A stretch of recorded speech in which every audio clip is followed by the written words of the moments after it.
Let's talk about micro SD cards. These little guys. They are very important to what we do. And there's some details. It's pretty straightforward, but there's some details that you should know about them, and you should kind of get used to managing them and having a process and a system and a procedure that you do every time. It just, you hate to lose all that time and effort you spent going out flying for hours and losing your SD card, or it didn't record, or, something got corrupted or whatever it might be.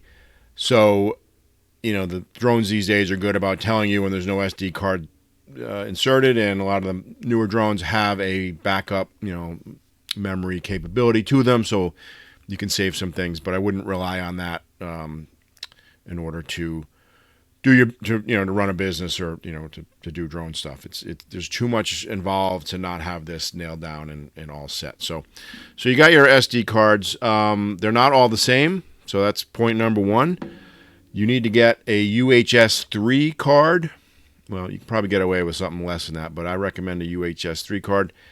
There are different speeds, read-write speeds on these things, and the drone, is usually a pretty high-powered machine, and with a good processor. So you need a card that can keep up with it. Otherwise, it can make your videos jittery, depending on what your settings are.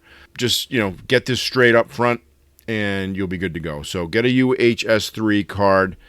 You can get them on Amazon. I just looked them up. It's, I've got one here, 256 gigabytes for $27. So you could fit a lot on there.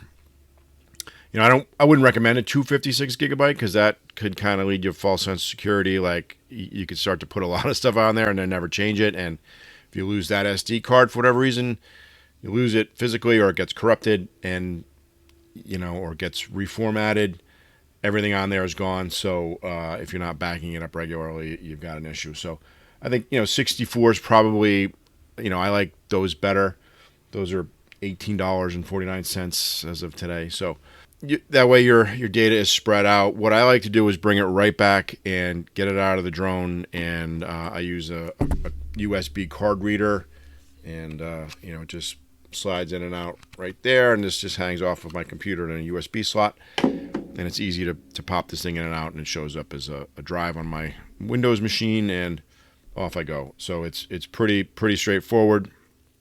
I like to never save anything on these things. I don't want to put my data on these things. So I'll immediately transfer that over to my Dropbox, which is what I use, but whatever your cloud storage system is, or even portable hard drive, or whatever it might be, however you store your files. I like to just get everything, keep a copy of it, kind of the raw data, and then as I work on it and tuck it into specific project file folders, I'll make another copy. That way I always have the original backup, and that gets backed up. And this can be a bit of a trick storage wise. You're gonna, if you do this a lot, you're gonna collect a lot of data, especially if you're doing video. You got some large files, but having a system in place is crucial to being a professional. You'd be surprised at how often you're gonna say, well, I remember flying in a certain place and got some videos of a bird's nest, and I'd love to have that for like B-roll or backup, background images or video for something else you're doing. And you can go and find it, and if you get really into it, and maybe you can have like a Drobo system where you have multiple hard drives, and can really scale it up that way. But that's the real cost. So if you'll get to that point, you'll know all about this, how to store files. So this is nothing new. Photographers and videographers have had to deal with these large data sets for a long time. So the stuff is out there, but for beginners, a Dropbox, a cloud storage with your SD cards, and having that procedure in place. You did a flight, you come back, you take it, you transfer it off. You can leave it on there if you want to, or you can delete it. It's up to you. But as another backup. But don't rely on the SD cards for backup, and get a UHS 3 and a card reader, and I think you'll be in good shape, and a case to carry them and keep them protected Keep your your backups if you have to switch SD cards while you're out in the field. You don't want to stick that thing in your pocket or stick it anywhere. You want to get it in here tucked away. They're tightly fit in there and almost difficult to get out sometimes, which is perfect.